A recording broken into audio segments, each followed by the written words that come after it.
Big news out of the NFL today. The Buffalo Bills sending star wide receiver Stefon Diggs to the Texans. That was able to be confirmed by our NFL insiders Jonathan Jones and Josina Anderson. Texans also getting 2 late draft picks while sending a second rounder in 2025 to the Bills.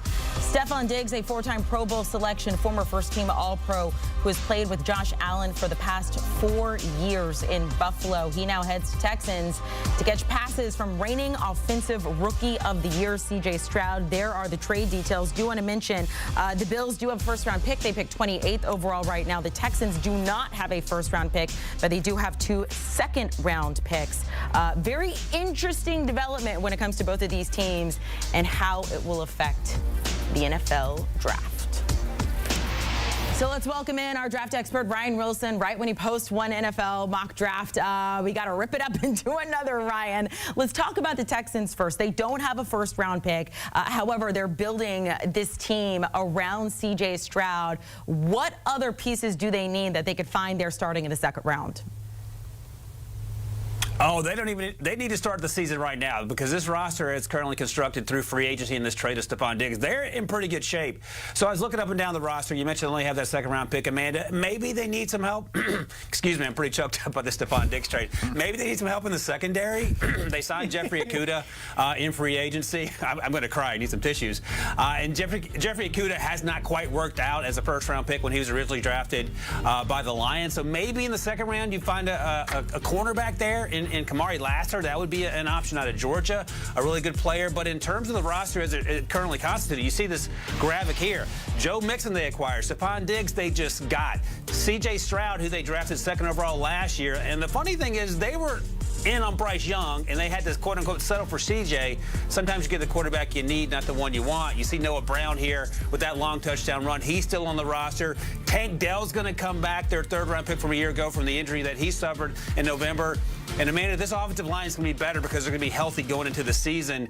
It's not a stretch to say that C.J. is the best quarterback in that division, which includes Trevor Lawrence, and they're now one of the best teams in the AFC. They have to be taken seriously, and when you have your quarterback on his rookie deal, it makes all the sense in the world to build around him while he's still making relative peanuts before you have to start paying him $50, $60 million a year. Texans in pretty good shape. The Bills, however, a lot of question marks now, especially when it comes to that receiver room. No more Stefon Diggs, no more Gabe Davis. I think Chris mentioned they have one receiver who has ever caught a pass from Josh Allen on their roster. That's it. They're picking 28th overall. Latest mock draft, you had them taking an edge rusher and Chop Robinson.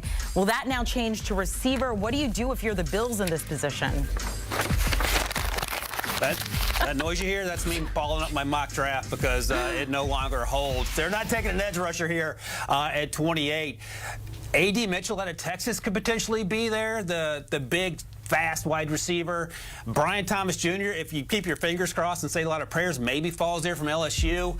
But the thing is this, and here's the top 5 receivers, 4 and 5 potentially available. But I'm looking at number 3 there, Amanda. And if you were the Buffalo Bills and pick 28 and have a first-round pick and 2 first-round picks in next year's draft in 2025, maybe you make some phone calls and see how high you'd have to get someone like Rome Odunze, because Rome Odunze solves a lot of issues if you lose a Stefon Diggs type player. Khalil Shakir was the only one that you mentioned who has caught passes from Josh Allen currently on the roster. They signed Curtis Samuel. Is he a long-term answer? I don't know. Justin Shorter is listed as a starter right now.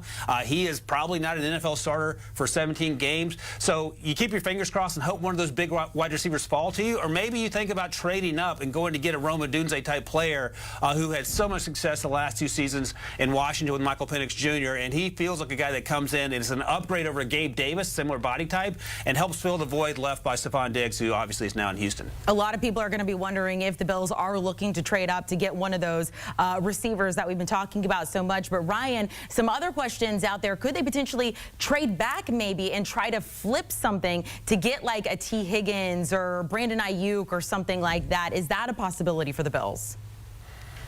Absolutely. They can use those same draft picks to maybe swing a deal for a receiver in San Francisco and Brandon Ayuk, or maybe Cincinnati and T. Higgins, who want new deals and not necessarily want out of their current situations, but certainly want to get paid what they're worth.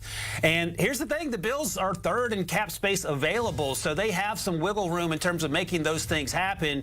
And Brandon Ayuk, is he an upgrade over Stefon Diggs? When he's healthy, I think he is. Stefon Diggs is 30, and Brandon's a little younger than that. T. Higgins is a big play receiver who's benefited from having #1 receivers in Cincinnati and Jamar Chase. Can he be the #1? I think he's capable of doing that, especially with Josh Allen as the quarterback. And then the question becomes, how much is it going to cost you to acquire those players, either via trade or maybe you have to swap some players on your current roster?